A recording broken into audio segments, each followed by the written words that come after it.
મિત્રો આજે કોમર્સ પછી કોમર્સની અંદર કારકિર્દીની કઈ તકો રહેલી છે, કેરિયર ઓપોર્ચ્યુનિટી. તો આજે હું તમને મેઇન જે તકો છે તમારે જે જાણવી છે કે ભાઈ એમાં કયા પ્રોફેશનલ કોર્સ કયા છે અને ત્યાં કેરિયર અમારું શું બને એની વિશેનું તમને માહિતી આપું છું. સૌથી પહેલા ચાર્ટર્ડ એકાઉન્ટ, ખૂબ જ ડિમાન્ડ છે આની. સીએ શું કરે? એક એકાઉન્ટિંગ, ચાર્ટર્ડ એકાઉન્ટિંગ શું કરે? તો એક એકાઉન્ટિંગ, હિસાબો, ટેક્સ ફાઇલ અને ઓડિટ કરે.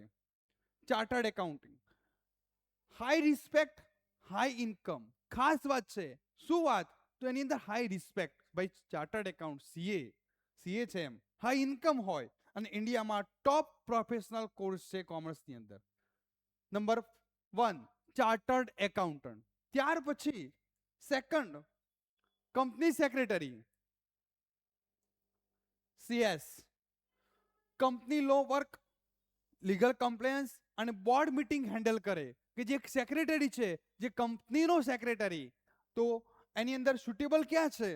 તો લો અને કોર્પોરેટ ઇન્ટરેસ્ટ ધરાવતા વિદ્યાર્થીઓ, લો અને કોર્પોરેટ ઇન્ટરેસ્ટ જે વિદ્યાર્થીઓ ધરાવે છે તેઓ સીએ કરી શકે, સીએસ કરી શકે છે. અને એકાઉન્ટિંગની અંદર જેને ઇન્ટરેસ્ટ હોય તેઓ ચાર્ટર્ડ એકાઉન્ટ સીએ કરી શકે છે.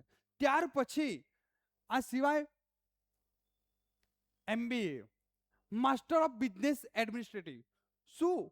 તો મેનેજમેન્ટ, જે મેનેજમેન્ટ, માર્કેટિંગ, એચઆર અને ફાઇનાન્સ, એની અંદર પણ જે વિદ્યાર્થીઓને ઇન્ટરેસ્ટ હોય મેનેજમેન્ટમાં, માર્કેટિંગમાં, હ્યુમન રિસર્ચ, એચઆર અને ફાઇનાન્સની અંદર, તે વિદ્યાર્થીઓ એમબીએ કરી શકે છે. જે મેનેજર તરીકે, કંપનીના સીઈઓ તરીકે અને બિઝનેસ લીડર તરીકે. મોટા ભાગના દેશની અંદર જે આપણા સીઈઓ હોય છે એ ઇન્ડિયન છે. તમે વોટ્સઅપની અંદર મેસેજ ફરતા હોય તો જોતા રહો, જોયા હશે કે ભાઈ આટલી કંપનીઓની અંદર ઇન્ડિયન સીઈઓ છે. બેન્કિંગમાં જે વિદ્યાર્થીઓને બેન્કિંગની અંદર કેરિયર બનાવવું છે તેઓ બેંક પ્રોબેશનરી ઓફિસર, ક્લર્ક, એસબીઆઈની અને આઈબીપીએસની એક્ઝામો આવતી હોય છે, એની અંદર પણ એ પરીક્ષાઓ પાસ કરી અને બેન્કિંગની અંદર નોકરી મેળવી શકતા હોય છે. બેનિફિટ શું છે? તો એક સ્ટેબલ જોબ છે, satisfaction, good salary and respect હોય છે. બેન્કિંગની અંદર સેફ, ગુડ સેલરી, રિસ્પેક્ટ અને સ્ટેબલ જોબ હોય છે, જે મિત્રોને બેન્કિંગની અંદર જોડાવવું હોય. આ સિવાયના અન્ય વિકલ્પો કયા? તો મિત્રો તમે BCom, after 12th BCom, MCom કરી શકો છો.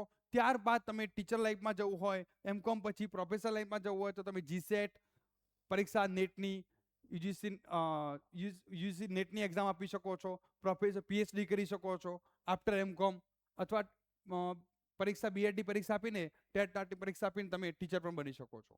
એકાઉન્ટિંગ જોબ, તમે કોલેજની સાથે, બીકોમની સાથે એક ટેલીનો કોર્સ કરી અને બીજા એકાઉન્ટિંગના કોર્સ કરીને તમે ત્યાં શરૂઆતમાં પોતાનું શરૂઆત કરી શકો છો કેરિયરની, અને તમે ત્યાં શરૂઆતમાં નાની રકમથી પોતાનો વ્યવસાય શરૂ કરી શકો છો.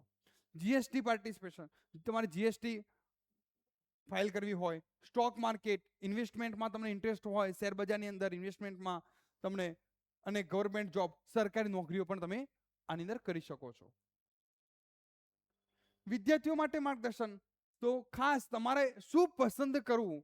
નંબર ગમે તો સીએ એકાઉન્ટિંગ, સીએ અથવા એકાઉન્ટિંગનો કોર્સ કરો. લો ગમે છે, કાયદાકીય તમને ઇન્ટરેસ્ટ છે તો સીએસ, કંપની સેક્રેટરી કરો.